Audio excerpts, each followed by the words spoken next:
Avec la grâce de Dieu,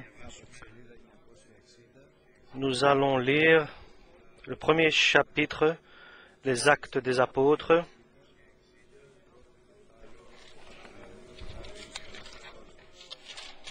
Le premier chapitre, Actes des Apôtres. Théophile, j'ai parlé dans mon premier livre de tout ce que Jésus a commencé de faire et d'enseigner, dès le commencement jusqu'au jour où il fut enlevé au ciel, après avoir donné ses ordres par le Saint-Esprit aux apôtres qu'il avait choisis. Après qu'il eut souffert, il leur apparut vivant et leur donna plusieurs preuves, se montrant à eux pendant 40 jours et parlant des choses qui concernent le royaume de Dieu. Comme il se trouvait avec eux, il leur recommanda de ne pas s'éloigner de Jérusalem, mais d'attendre ce que le Père avait promis, ce que je vous ai annoncé, leur dit-il, car Jean a baptisé d'eau, mais vous, dans peu de jours, vous serez baptisés du Saint-Esprit. Alors les apôtres réunis lui demandèrent, Seigneur, est-ce en ce temps que tu rétabliras le royaume d'Israël? Il leur répondit, ce n'est pas à vous de connaître les temps ou les moments que le Père a fixés de sa propre autorité, mais vous recevrez une puissance, le Saint-Esprit, survenant sur vous, et vous serez mes témoins à Jérusalem, dans toute la Judée, dans la Samarie et jusqu'aux extrémités de la terre. Après avoir dit cela, il fut élevé pendant qu'ils le regardaient, et une nuée le déroba à leurs yeux. Et comme ils avaient les regards fixés vers le ciel pendant qu'ils s'en allaient, voici deux hommes vêtus de blanc leur apparurent et dirent, « Hommes galiléens, pourquoi vous arrêtez-vous à regarder au ciel? Ce Jésus qui a été enlevé au ciel du milieu de vous viendra de la même manière que vous l'avez vu allant au ciel. » Alors ils retournèrent à Jérusalem, de la montagne appelée des Oliviers, qui est près de Jérusalem, à la distance d'un chemin de sabbat. Quand ils furent arrivés, ils montèrent dans la chambre haute, où ils se tenaient d'ordinaire. C'étaient Pierre, Jean, Jacques, André, Philippe, Thomas, Barthélemy, Matthieu, Jacques, fils d'Alphée, Simon le Zélote et Jude, fils de Jacques. Tous, d'un commun accord, persévéraient dans la prière et dans l'oraison, avec les femmes et Marie, mère de Jésus, et avec les frères de Jésus. En ces jours-là, Pierre se leva au milieu des frères. Le nombre des personnes réunies était d'environ 120. Et il dit, « Hommes frères, il fallait que s'accomplisse ce que le Saint-Esprit dans les Écritures a annoncé d'avance par la bouche de David au sujet de Judas, qui a été le guide de ceux qui ont saisi Jésus. Il était compté parmi nous, et il avait part au même ministère. Cet homme, ayant acquis un champ avec le salaire du crime, est tombé, s'est rompu par le milieu du corps, et tous les entrailles se sont répandues. La chose a été si connue de tous les habitants de Jérusalem que ce champ a été appelé dans leur langue Akeldama, c'est-à-dire champ du sang. Or, il est écrit dans le livre des psaumes que sa demeure devient déserte, que personne ne l'habite, et qu'un autre prenne sa charge. Il faut donc, parmi ceux qui nous ont accompagnés tout le temps que le Seigneur Jésus a vécu avec nous, depuis le baptême de Jean jusqu'au jour où il a été enlevé du milieu de nous, il en est un qui soit associé comme témoin de sa résurrection.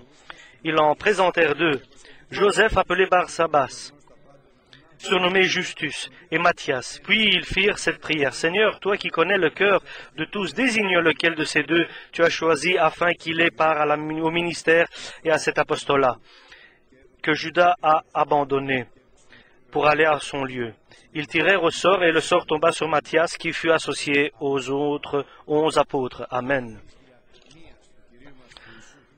La fin de l'apostolat de notre Seigneur Jésus-Christ sur la terre est terminée. Sa mission a pris fin, mais la fin d'une situation ne veut pas dire que l'œuvre du Seigneur se termine. Mais Dieu va commencer quelque chose de plus important et de plus grand, quelque chose de différent, et avec des personnes différentes. Et nous remercions le Seigneur pour la suite de l'œuvre du Seigneur. Et lorsque quelque chose termine, comme le ministère de Jésus-Christ, quelque chose d'autre commence, quelque chose de plus glorieux, surtout quand le moment est arrivé, le moment qui a été préparé par Dieu lui-même. Et notre Seigneur, puisqu'il a été ressuscité, il est resté 40 jours sur la terre pour préparer,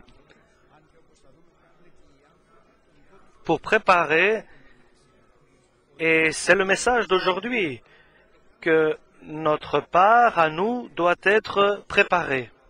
Jusqu'au jour où nous allons préparer le chemin comme Dieu a préparé le chemin de Jésus. Donc pendant 40 jours, notre Seigneur s'est révélé à ses disciples et en prouvant qu'il est vivant et ressuscité, et deuxièmement, en révélant le futur, l'avenir, et donnant des recommandations précises, vous allez rester à Jérusalem parce qu'il y a une suite, et la suite ne se fera pas comme vous le pensez vous-même, mais elle se fera de la manière que Dieu a préparée et dont il connaît l'avenir. Donc, les apôtres lui demandent, est-ce que c'est en ce temps-ci que tu rétablis le royaume d'Israël? Et Jésus leur dit, ne vous occupez pas de cela, mais occupez-vous de ce que vous ferez chacun dans votre propre combat, dans votre propre œuvre et travail, et vous avez besoin pour cela de la force du Saint-Esprit.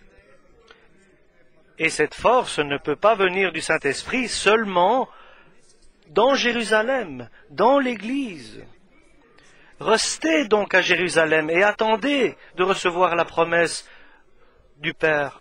Et vous allez attendre autant de temps qu'il faudra, un jour ou deux, le temps qu'il faudra, le temps que le Seigneur a préparé, les jours que le Seigneur a préparés. Bien sûr, eux ne connaissaient pas le jour que le jour de la Pentecôte allait venir, mais ils devaient patienter, attendre à Jérusalem. Et le Seigneur, il leur a pas dit quand, mais il leur a dit attendez à Jérusalem jusqu'au jour où vous recevrez de la force, de la puissance d'en haut, de la force céleste, lorsque les promesses vont être accomplies sur vous, pour vous. Et alors vous serez forts et vous serez mes témoins de ma résurrection ici à Jérusalem, en Judée, en Samarie et dans le monde entier.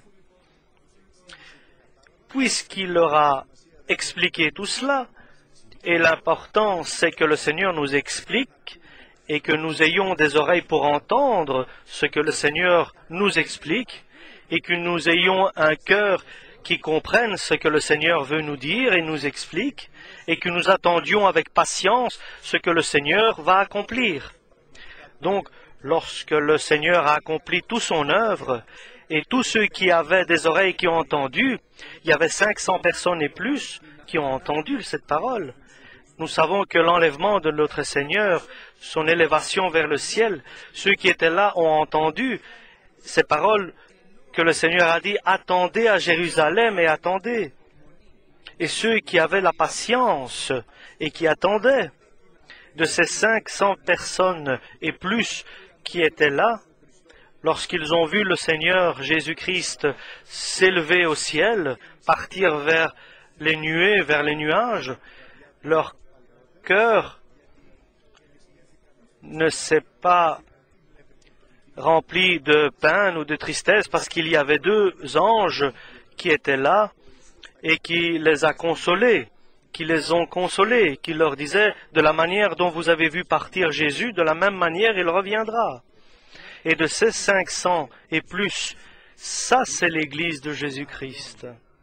C'est un champ. Et il y a la semence qui arrive, les graines, et ce champ est labouré, et tout ce qui est des mauvaises ronds, des mauvaises feuilles, tout ce qui est de mauvaises herbes est brûlé, et tout le reste est pris au ciel. Et ça, c'est la vérité. Et pas dans notre époque, mais déjà au départ, souvenez-vous d'Imas, un serviteur du Seigneur qui a aimé le monde actuel et qui a laissé l'apôtre Paul et est retourné à Thessalonique, retrouver le monde actuel.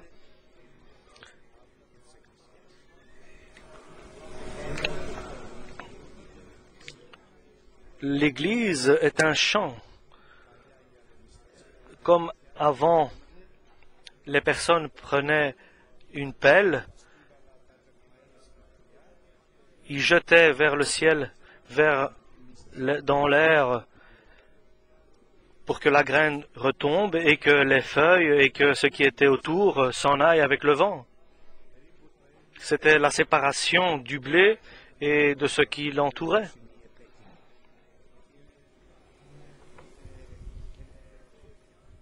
Et bien sûr, nous ne savons pas lorsqu'il dit 500 et plus, mais c'est vrai. Donc, 1/5 de ces personnes ont entendu, ont accepté et ont attendu, donc les 120 qui attendaient à Jérusalem la promesse de Dieu. Les 120 donc qui étaient réunis à une chambre haute avec les 11 apôtres. Et ce qui me surprend, c'est que là était la mère de Jésus et d'autres femmes qui accompagnaient Jésus. Ils étaient au total 120. Puisque le Seigneur a accompli toute son œuvre, l'heure est arrivée de faire l'œuvre par l'homme. C'est l'heure que l'apôtre Pierre et les autres apôtres vont prendre la responsabilité entre leurs mains de la parole de Dieu. Et je le répète, parce que cela est entendu un peu étonnement. L'heure est arrivée que les apôtres prennent en main l'œuvre du Seigneur selon sa volonté. Ils doivent mettre en ordre, rétablir les choses pour la bénédiction qui va venir et le faire qu'il soit complètement accordé avec la volonté de Dieu. C'était leur travail à eux, c'était leurs œuvres, et maintenant c'est aussi notre travail. Et le Seigneur disait, mon heure n'est pas toujours là, parce que Jésus avait une certaine heure, il avait un certain temps limité, mais votre temps à vous, il dit, est toujours à votre disposition, c'est-à-dire que vous soyez toujours prêts, que vous soyez toujours en préparation, que vous preniez la parole et que vous regardiez ce que vous devez corriger en vous-même. Et l'apôtre Pierre prend la responsabilité des 120 entre ses mains. Et il commence pour deux choses. Une certitude, nous ne sommes pas 12, nous sommes 11. C'est une constatation. Il constate que nous ne sommes pas 12, mais nous sommes 11. Et cela devait se réaliser parce qu'il était écrit pour Judas, lequel est venu le guide de ceux qui ont saisi Jésus, et il était compté parmi nous, lequel avait pris la part de cette mission. Donc lui, il a reçu un chant du salaire de l'injustice. Là, il s'est pendu et il s'est déchiré en deux son corps et ses entrailles furent tombées sur le sol. Et cela a été écrit et la parole ne peut pas être changée et cela a été connu par tous les habitants de Jérusalem. Et ce chant-là a été appelé dans leur dialecte Al-Kedama, ce qui veut dire le chant du sang. Ça a été exactement accompli et prophétisé par Dieu. Et ici, je voudrais souligner quelque chose. Comme entre parenthèses, il y en a beaucoup qui se demandent est-ce que Judas a fait la volonté de Dieu? Non, il a fait la volonté de son cœur, lequel Dieu connaissait. Parce que pour Dieu, il n'y a pas de présent, de futur et de passé. Parce que pour Dieu, tout est connu. Donc Dieu avait prophétisé par l'Écriture que Jésus-Christ, il serait crucifié par les pharisiens de l'époque qui l'ont attrapé et qui l'ont mis à mort. Mais Dieu avait prévu, avait vu cela, et que un de ces 12 dont son cœur va se tourner vers la cupidité, vers l'argent, et le diable va le prendre pour l'utiliser pour affirmer la situation qu'il voulait qu'il crée. Et cela, je voudrais que nous le lisions. Le Seigneur, selon la volonté de Dieu, tout cela et la connaissance de Dieu, tout cela a été accompli. Et quelque chose d'autre qui circule ces derniers temps en disant que le Judas a été sauvé, que la prière de Jésus, soi-disant, pardonne-leur parce qu'ils ne savent pas ce qu'ils font, mais la prière de Jésus, lorsqu'on le crucifiait, Judas était déjà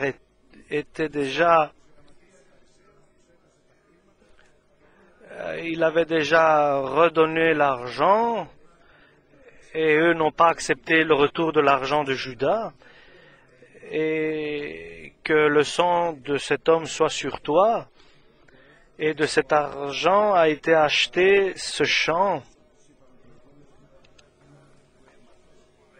le champ du sang. Et après, et Judas a été se pendre et se suicider. Et vous pouvez le voir au livre de Matthieu, puisque il a été pendu, Judas, et alors s'est retrouvé Jésus devant Pilate, le fils de la perdition, et que sa demeure devienne déserte, et que quelqu'un d'autre prenne son apostolat et son service.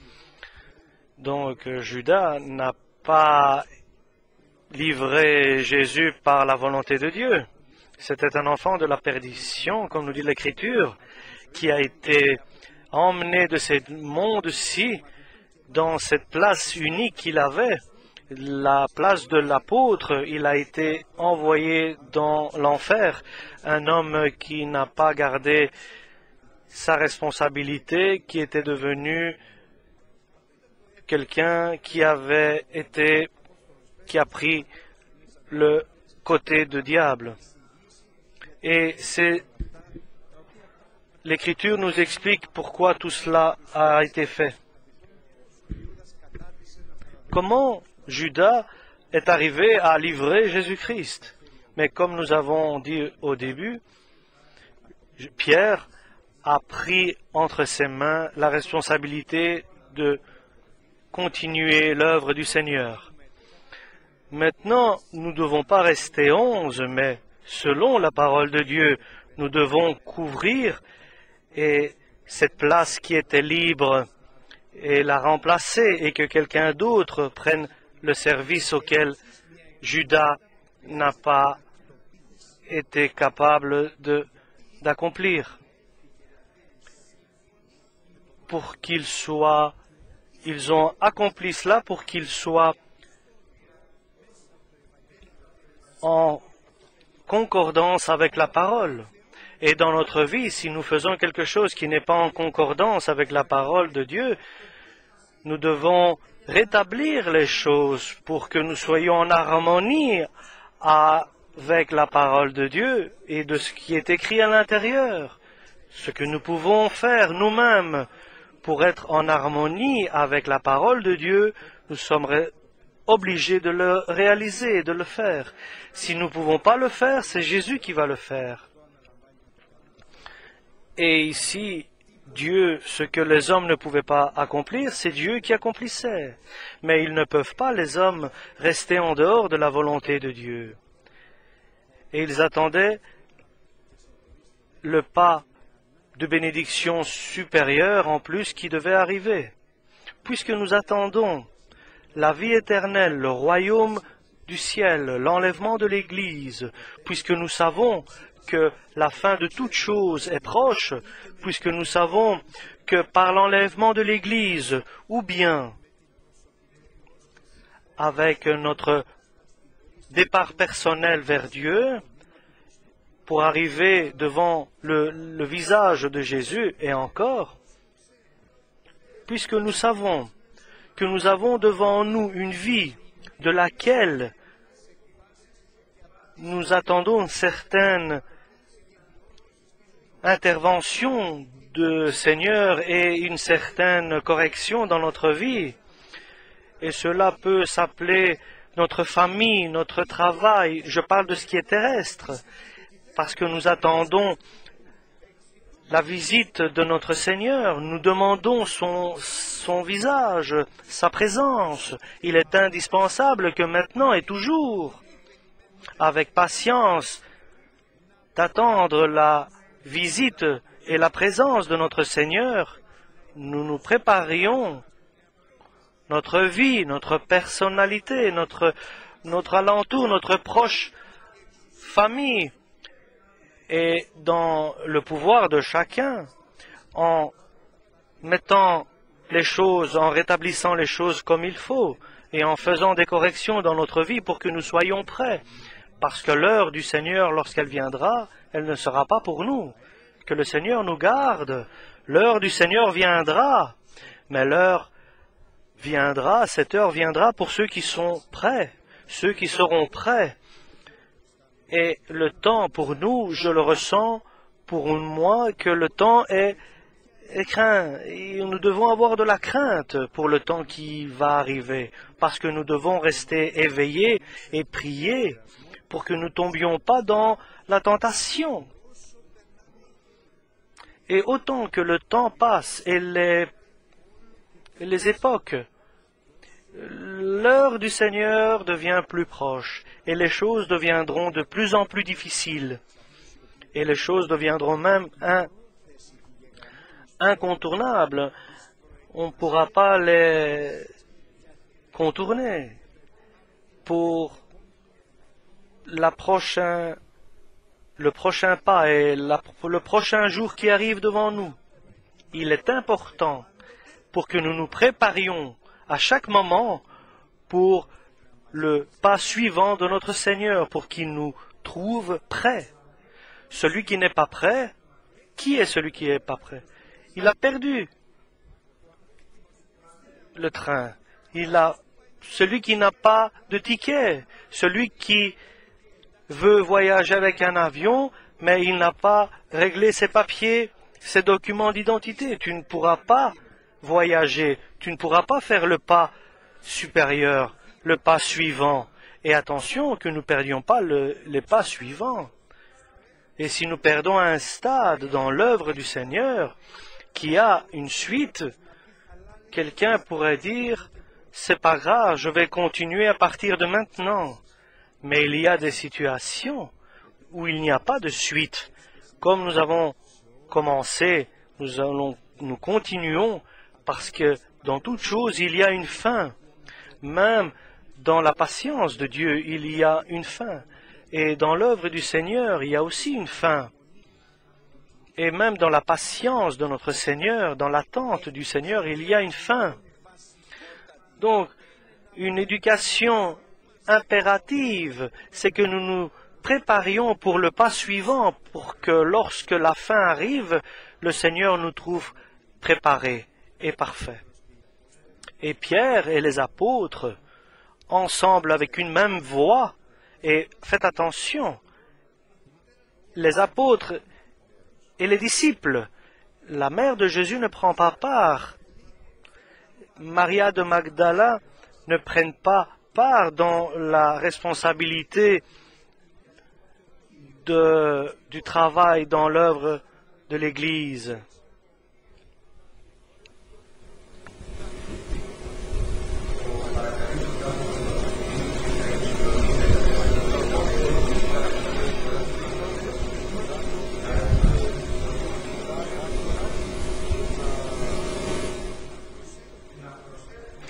Donc, que les femmes doivent faire attention parce qu'elles ne peuvent pas prendre le pouvoir aux hommes. Et il est très important pour l'équilibre de la famille, l'équilibre de l'Église, des enfants. Il est impératif, indispensable, il n'y a pas de question là-dessus.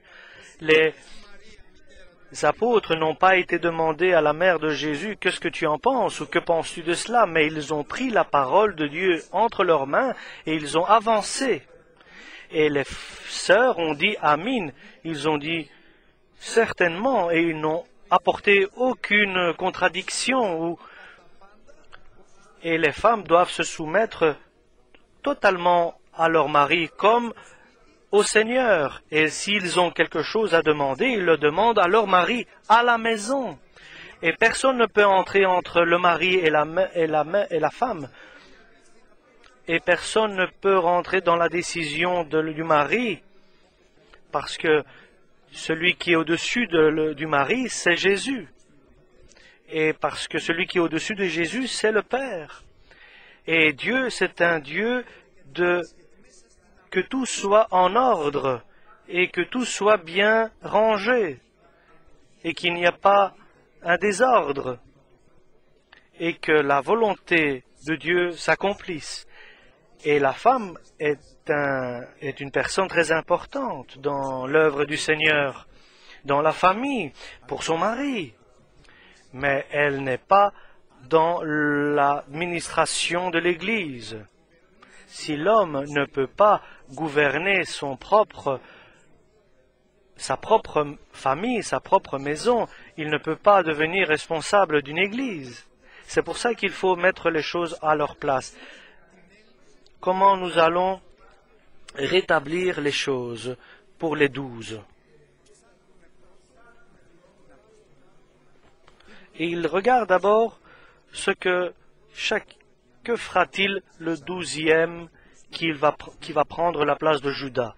Quelle va être sa place? Ce sera un témoin de la résurrection de Jésus. Parce que nous sommes tous des membres du corps du Seigneur. D'autres sont la main, d'autres sont l'œil, d'autres sont la tête. Mais la tête, bien sûr, nous savons que c'est Jésus, la tête de l'Église. Mais chacun doit s'occuper de son propre travail et ne pas regarder le travail de l'autre. L'œuvre de l'œil ne peut pas s'occuper de l'œuvre de la main. C'est pour cela que nous devons nous sentir comme cela pour chacun de nous. Les choses doivent être bien distinctes, bien séparées. Et où doit être mon service? D'où il commence et où il se termine? Quel est le travail pour l'homme qui va couvrir le manque? C'est un témoin de la résurrection. Pour qu'il soit témoin de la résurrection, il doit connaître toutes les choses, toutes les valeurs et toutes les informations. Oui, comme nous savons, pour devenir un témoin, il doit savoir certaines informations, être au courant de certaines choses. Et c'est pour cela qu'il doit savoir beaucoup de choses à partir de Jean le Baptiste lorsqu'il a recommandé Jésus, à partir de là, jusqu'à la résurrection, quelqu'un qui soit témoin de tous ces événements. Avec cette logique, il y en a beaucoup qui n'avaient pas ces conditions-là. Et il y en avait deux. Justus, qui était appelé Barsabas, et un autre qui s'appelait Matthias. Et alors il fallait choisir entre ces deux-là, entre Barsabas, nommé Justus, et Matthias. Et ils ont demandé, qui est celui qui connaît les cœurs? nous allons aller vers lui, celui qui connaît les cœurs de ces deux personnes, de ces deux frères, parce que ce n'est pas la juste choix pour nous. Le juste choix, c'est selon la volonté de Dieu, parce que lui seul connaît le cœur de toutes les personnes. Puisque à cette période, il n'y avait pas la force du Saint-Esprit, et le Saint-Esprit n'était pas encore baptisé du Saint-Esprit. Et alors là, ils ont fait, avec une prière, ils ont tiré au sort, ils ont prié à Jésus, qui est celui qui connaît les cœurs de tous, et ils ont demandé, et faites attention, regardez aux paroles qu'il utilise. Choisis, Seigneur, toi, les deux que tu as déjà choisis. Ils savent que tout est préparé. Ils savent, en disant dans leur prière, que quelque chose de nouveau va être réalisé par Jésus. Donc, ce qu'ils demandent à Jésus, ce que toi, tu as déjà choisi avant la fondation du monde, c'est de le montrer, de le révéler, de nous le caractériser, de nous le démontrer. Et le Seigneur, c'est ce qu'il a fait.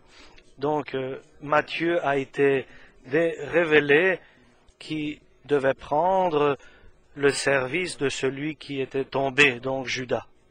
Donc, tout est prêt ici maintenant. Dieu a préparé toute l'œuvre.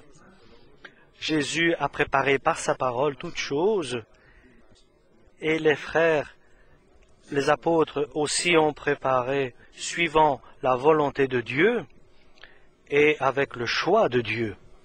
Maintenant, il ne reste rien que d'attendre, de patienter en espérant que le Seigneur va accomplir ce qu'il a promis, que Jean a baptisé d'eau, mais vous serez baptisés par le Saint-Esprit et de feu. Et il est très beau, et c'est très beau d'être prêt, c'est très beau d'être prêt d'attendre. Cette place est magnifique, est excellente, et la question est difficile. Est-ce que toi tu es prêt? C'est ce que Dieu fait comme réponse, la question. Et j'ai répondu non, je ne suis pas prêt. Et maintenant, tous en confessant que nous sommes des personnes sans importance, sans valeur, nous pouvons dire, Seigneur, prépare-nous, et je pourrais dire, aide-nous à nous préparer, Seigneur, plus justement, parce que ce que nous devons faire, c'est le Seigneur ne le fera pas, notre part, notre partie, ce que nous ne pouvons pas accomplir, alors le Seigneur le fera toujours, ce que nous ne pouvons pas faire. Donc, Seigneur, aide-nous à faire, à accomplir et à faire la volonté de notre Seigneur. Aide-nous, Seigneur, pour que nous connaissions ta volonté et donne-nous la direction pour que nous puissions être des personnes qui mettent en pratique ta volonté. Amen.